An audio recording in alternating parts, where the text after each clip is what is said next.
स्वाहा तत्सवितुर्वरेण्यं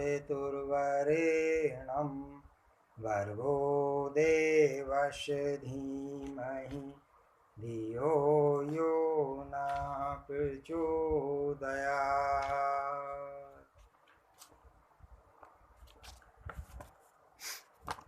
नवसृजन की चेतना असमर्थ नहीं है। छोटी सामयिक स्थानीय एवं व्यक्तिगत समस्याओं के उपचार छोटे रूप में भी सोचें और खोजे जा सकते हैं, पर जब विपन्नताएं व्यापक हों तो उनसे निपटने के लिए बड़े पैमाने पर व्यापक तैयारियां करनी पड़ती हैं।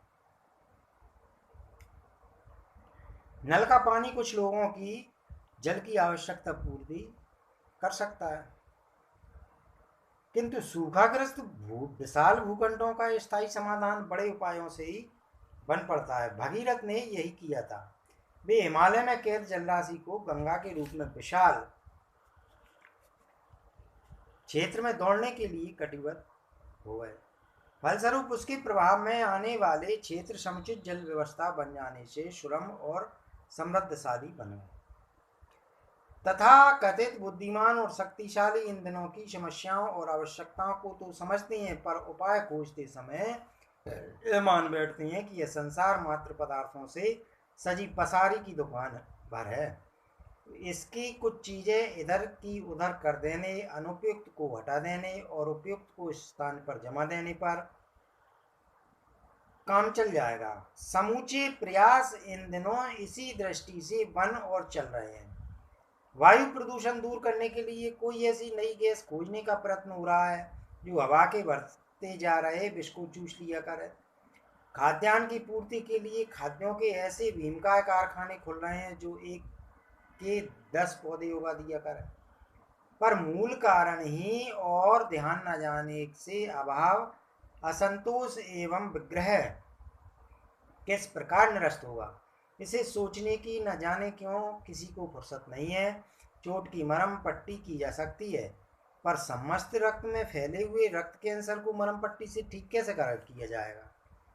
एक दिन तो कोई किसी को मुफ्त में भी रोटी खिला सकता है, पर आए दिन की आवश्यकता तो हर किसी को अपने बलबूते ही हल करनी पड़ेगी। इसके लिए किसी भी दानवीर के सदाव्रत भंडार से सभी लोगों का गुजारा चलता रहे, यह संभव नहीं है। व्यक्ति के सामने शारीरिक, मानसिक, आर्थिक, पारिवारिक स्तर की असंख्य समस्याएं आए दिन नए नए रूप में आती रहती हैं। उन सब से निपटने के लिए अपनी सूझबूझ को इस स्तर पर तक विकसित करना चाहिए जिससे आंगन का कूड़ा रोज साफ करते रहने की तरह आवश्यक समाधानों को भी सोचा और अपनाया जा सके। वस्तुतः मनुष्य का चिंतन, चरित्र और व्यवहार बुरी तरह गड़बड़ा गया है।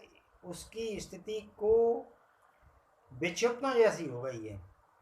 उसी से ऐसे ऊटपटांग काम होने लगे हैं जिनके कारण अपने और दूसरों के लिए विपत्ति ही विपत्ति उत्पन्न हो गई है। पगलाए हुए व्यक्ति द्वारा ही की गई तोड़फोड़ की मरम्मत तो होनी चाहिए, पर साथ ही उस उन्माद की रोकथाम भी होनी चाहिए जिससे भविष्य में भी वैसी ही उद्दंड तक करते रहने की आदत अपनाई।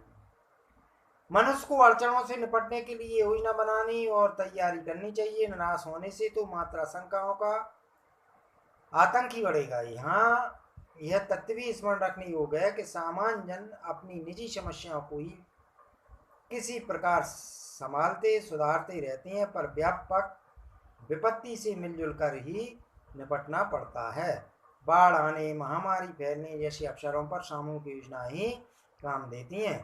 पुरातन भाषा में ऐसे ही महत्वपूर्ण परिवर्तनों को युग परिवर्तन अथवा अवतरणों जैसे नामों से पुकारा जाता है।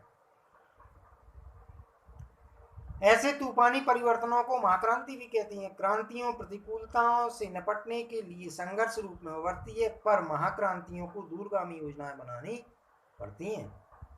अनीति के विरुद्ध संघर्ष छेड़ने के साथ साथ नवसृजन के निर्णायक करने एवं कदम उठाने पड़ते हैं। इस अपने समय में अदृश्य में पक रही खिचड़ी को महाक्रांति के रूप में जाना जाता है और युग परिवर्तन कहा जाए। 21वीं सदी के उज्जवल भविष्य की संरचना जैसा कुछ नाम दिया जाए तो भी कोई हर्ज नहीं है।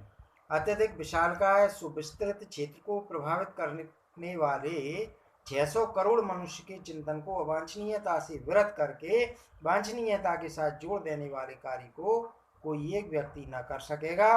पर इस तथ्य पर अंधविश्वास नहीं करना चाहिए। ऐसे अवसर भूतकाल में भी अनेक बार आए हैं। जब मनुष्य निराश होने लगते हैं तब उनमें नए सिरे से नई हिम्मत भरने के लिए प्रभात काल के अरुणोदय की तरह नए तूफानी प्रवाह उदय होते रहे हैं, जिनके लिए बड़ी से बड़ी उथल पुथल भी असंभव नहीं होती। पूर्णमासी को समुद्र में आने वाले ज्वार भाटे ऐसे लगते हैं मानो वे प्रशांत सागर को ज्वार भाटों के सारे आकाश तक उछाल कर रहे हैं। मनुष्य के लिए यह सब करना कठिन हो सकता है, पर उस प्रकृति के लिए तो ऐसी उठापटक कीड़े विनोद मात्र है जो आए दिन विशालकाय ग्रह पिंड रचने और मिटाने का खेल खिलवाड़ करते रहने में अलमस्त बालक की तरह निरत रहती है।